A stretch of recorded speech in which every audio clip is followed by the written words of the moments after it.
최근 뉴욕타임즈에 따르면 NYPD는 지난 23일 뉴욕 브롱크스에서 발생했던 인질 강도 사건에 카메라와 조명 그리고 원격 조종 모듈이 장착되어 원격 조종이 가능한 로봇견인 디지도그를 투입시켰다 합니다.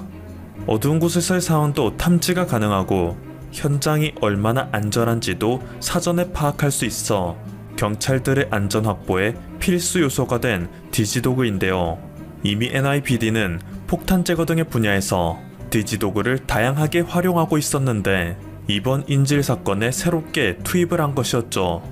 5km 이상을 빠른 속도로 달리고 계단도 오르내릴 수 있으며 고도의 AI를 탑재하여 단순히 본부의 지시를 수행하는 것뿐 아니라 스스로 현장 상황에 대처할 수도 있는 능력을 가진 로봇견은 다름 아닌 보스턴 다이너믹스에서 출시한 상품이었습니다. 얼마 전 한국의 현대차 그룹이 약 1조 원을 들여 지배 지분을 인수하였던 그 기업입니다. 현대차가 이 기업을 인수할 당시 자동차 회사가 대체 왜 이걸 인수하냐, 덤블링이나 할 줄 아는 로봇을 만들어서 나중에 현대 서커스단이나 만들겠다는 것이냐 라는 등의 조롱이 쏟아졌었습니다. 하지만 비대면 사업의 중요성이 점점 커지면서 폭발 성장하고 있는 배달 산업에서 보스턴 다이내믹스의 로봇은 큰 주목을 받고 있습니다. 또한 사람이 맞기 힘든 척박하고 위험한 환경에서의 작전을 수행하는데 이 로봇들이 최적의 조건이라 선택받고 있죠. NYPD는 이번 인질극에서뿐만 아니라 지난해 10월 무장계한과의 대치 현장에도 역시 보스턴 다이내믹스의 로봇견을 투입한 적이 있을 정도입니다. 앞으로 전 세계적인 잠재 시장 가치가 무궁무진하다는 평가를 받으며 보스턴 다이내믹스를 인수한 현대차의 선견 지명에 놀라는 분석가들의 평가가 쏟아지고 있습니다. 아직까지 국내에서는 현대차 그룹이 흉기차라며 쓴소리를 듣고 있는 것이 현실입니다. 해외에서도 역시 대부분의 자동차 소비자들은 현대차를 프리미엄 브랜드로 인식하기보다는 가성비 쓸만한 저가 브랜드로 인식하고 있죠. 하지만 과거와 비교했을 때 세계 무대에서 현대차의 입지가 크게 격동되고 있는 것 역시 부정할 수 없는 사실입니다. 현대차에서 만들어내는 각종 모델들은 세계 자동차 시상식에서 줄곧 상위권을 유지하고 있습니다. 과거 삼성전자의 TV가 일본의 브랜드보다 훨씬 싸구려 취급을 받았지만 어느새 삼성전자가 괄목할 만큼 성장하여 세계에서 가장 많이 판매되는 브랜드로 성장한 것과 같은 이치이죠. LG전자 역시 세계 최대 가전업체인 월풀을 제치고 1위 프리미엄 가전 브랜드로 올라선 것이 오늘날입니다. 현대차 역시 빠르게 변화하는 세계의 속도에 발맞춰 끊임없이 도전장을 내밀며 발전하고 있습니다. 포르쉐는 빠르고 고급스러운 스포츠카의 대명사입니다. 하지만 얼마 전 인터넷에 공개된 포르쉐와 제네시스의 대결은 세계 자동차 매니아들을 충격에 몰아넣었는데요. 도로 위를 달리던 한 촬영자가 찍은 블랙박스에는 순식간에 시야에서 사라질 정도로 빠르게 미끄러져가는 포르쉐의 모습이 담겨 있습니다. 그런데 바로 이후 검은색 제네시스 한 대가 나타나더니 몇 초 만에 포르쉐를 따라잡는 모습도 찍혔죠. 한국 경찰은 지난해부터 제네시스 G70 3.3 터보 모델을 도로 위 암행 순찰차로 도입하여 운행하고 있습니다.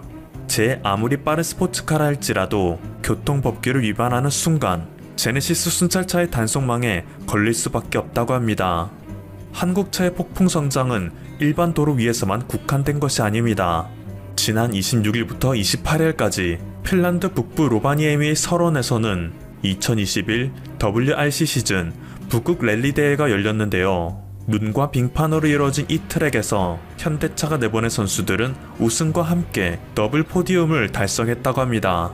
더블 포디움은 한 팀의 두 선수가 3인에 수상하는 것을 의미하는데 이날 경기에 참여한 오트 타나기 1위, 티에리 누빌이 3위에 오른 것이었죠.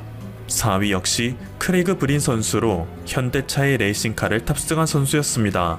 이들이 운전한 모델은 i20 쿠페 WRC 경주차로 눈이 덮인 빙판 코스임에도 불구하고 평균 시속 121km, 최고 시속 190km를 돌파하는 기염을 토했습니다.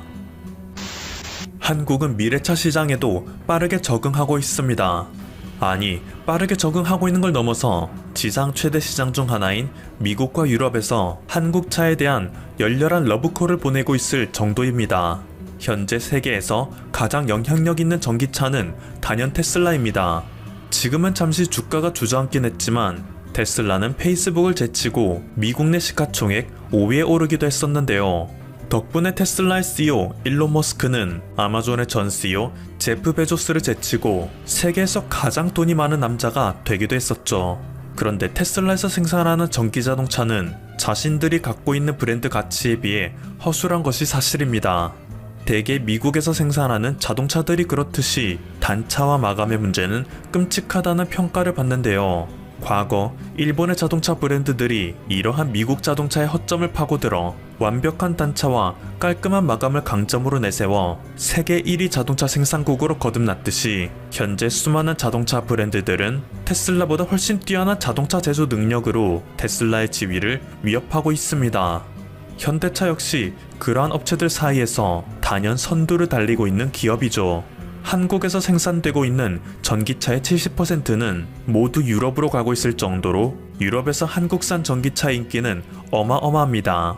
지금 탄소 규제에 따른 전기차로의 전환이 가장 빠른 지역이 유럽이기 때문에 유럽 시장을 지배하는 기업이야말로 차세대 전기차 시장을 지배할 수 있는 기회를 얻는다 하는데요. 최근 현대차에서 출시한 아이오닉 5는 유럽에서 하루 만에 완판되는 기록을 세웠습니다. 폭스바겐 등의 기업이 안방 삼는 유럽 시장이지만 이곳은 현재 미국의 테슬라와 한국의 현대기아가 치열한 대격돌 양상을 빚을 경쟁 시장으로 주목받고 있습니다. 유럽 현지에서는 현대의 아이오닉 5는 1cm의 공간도 놓치지 않은 차라는 극찬을 받으며 아예 대놓고 테슬라보다 높게 평가하는 여론도 나오고 있는데요. 이러한 여론이 지속된다면 2025년부터 주요국을 중심으로 내연기관차가 아예 추방되는 유럽 현지에서 테슬라가 아닌 한국의 전기차가 우세한 고지를 자리잡을 수 있는 가능성이 높습니다. 유럽뿐만이 아닙니다. 지금 미국의 차세대 전기차 시장에서 아킬레스건을 한국이 쥐고 있다는 이야기도 나오고 있습니다. 지난 24일 조 바이든 미국 대통령은 반도체 칩과 전기차 배터리, 히토류, 의약품 등 4개 분야에 대한 미국의 공급망을 재검토하겠다 발표했는데요. 다른 모든 산업 분야보다 배터리만큼은 한국으로부터 벗어날 수 없을 거라는 업계 관계자들의 낙담이 쏟아지고 있습니다. 글로벌 시장조사 기업인 IHS 마켓에 따르면 2025년 미국의 자동차 판매량이 1653만 대로 추정되기 때문에 이 목표가 달성되기 위해선 매년 413만 대 이상의 전기차가 판매되어야 한다는 계산이 나오죠. 전기차 한 대당 60에서 80kWh의 배터리가 탑재된다는 것을 감안하면 매년 250에서 330GWh의 배터리가 필요하다는 결론이 나옵니다. 하지만 자국 내 반도체 기업과 대만의 TSMC의 도움을 받을 수 있는 반도체 산업과 달리 배터리만큼은 미국이 자립할 수 있는 방법이 없습니다. 당장 중국의 CATL을 제외하면 세계 배터리 시장은 모조리 한국이 지배하고 있고 그나마 희망을 가졌던 테슬라마저 작년에 한국의 배터리 없이는 우리 비전을 달성하기 힘들다라며 사실상 한국에 대한 높은 의존도를 인정해버렸기 때문입니다. 상용차 시장을 지배할 것으로 예상되는 수소차에서 역시 한국의 독주가 예상됩니다. 현대차의 넥소는 이미 유럽의 그린앤캡으로부터 최고의 친환경차로 인정받았습니다. 2019년에는 아이오닉, 2020년에는 코나가 유럽에서 최고의 친환경차로 인정받은 바가 있는데 이번에는 수소차마저 이 지위를 얻음으로써 사실상 한국의 친환경차는 유럽에서 최고의 지위를 얻고 있음을 증명한 것이죠. 또한 현대차는 얼마 전 SK그룹과 수소동맹을 공표했습니다. 미국의 수소기업 플러그파워가 SK의 투자를 받은 사실이 알려진 후 2배의 주가 폭등이 있었을 정도로 수소 인프라 산업에서 SK그룹의 입지는 제법 탄탄합니다. 이러한 SK그룹이 최고의 수소차를 만드는 현대차 그룹과 손을 잡았으니 앞으로 한국이 수소 경제에서 얼마나 더 큰 초격차를 벌일지 알만하다는 업계 관계자들의 말이 뒤따르고 있습니다. 현대차는 지난 2일 중국 광둥성 광저우에 수소연료 전지를 생산하는 HTWO 광저우를 기공하기도 했습니다. 20만 7천 제곱미터의 부지에 설립된 이 공장은 2022년 하반기 완공을 목표로 하고 있는데요. 작년 초 정부가 호주, 아랍에미리트 등 수소 생산 잠재력이 큰 국가들과 협력해 해외에서 수소를 생산하는 거점을 마련하는 정책을 펼친 것을 보면 앞으로 이 모든 연결고리가 폭발적인 시너지를 낼 것으로 보입니다. 석유가 지배하는 사회에서 대한민국은 오직 그것을 수입하여 가공하는 것만으로 산업을 일으켰지만 다가오는 미래 사회에서는 신에너지를 직접 생산하고 가공하며 부가상품을 만들어 판매하는 큰 그림을 그리고 있습니다.